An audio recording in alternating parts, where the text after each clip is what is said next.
एक जंगल में एक हाथी और एक बकरी रहते थे। दोनों बहुत पक्के दोस्त थे। दोनों साथ में मिलकर हर दिन खाने की तलाश करते और साथ में ही खाते थे। एक दिन दोनों खाने की तलाश में अपने जंगल से बहुत दूर निकल गए। वहां उन्हें एक तालाब दिखाई दिया। उसी तालाब के किनारे एक बेर का पेड़ था।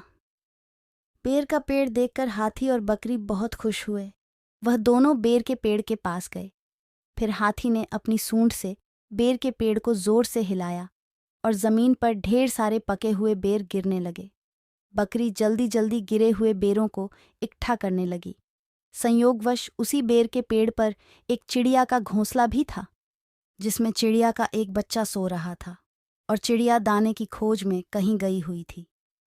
बेर का पेड़ जोर से हिलाने के कारण चिड़िया का बच्चा घोंसले से बाहर तालाब में गिर पड़ा और डूबने लगा। चिड़िया के बच्चे को डूबता हुआ देखकर उसे बचाने के लिए बकरी तालाब में कूद गई, लेकिन बकरी को तैरना नहीं आता था। इस वजह से वह भी तालाब में डूबने लगी। बकरी को डूबता हुआ देखकर हाथी भी तालाब में कूद गया और उसने चिड़िया के बच्चे और बकरी दोनों को डूबने से बचा लिया। इतने में चिड़िया भी वहां पर आ गई थी और वह अपने बच्चे को सही सलामत देखकर बहुत खुश हुई। उसने हाथी और बकरी को इसी तालाब और बेर के पेड़ के पास रहने के लिए कहा। तब से हाथी और बकरी भी चिड़िया के साथ उस बेर के पेड़ के नीचे रहने लगे। कुछ ही दिनों में चिड़िया का बच्चा बड़ा हो गया।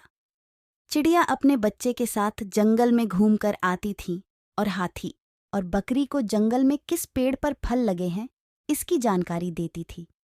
इस तरह हाथी, बकरी और चिड़िया मज़े में रहते और खाते पीते थे। कहानी से सीख हमें किसी का बुरा नहीं करना चाहिए। अगर हमारी गलती से किसी को परेशानी होती है तो उस गलती को सुधारना चाहिए और मनमुटाव दूर करते हुए एक दूसरे की मदद करनी चाहिए। धन्यवाद।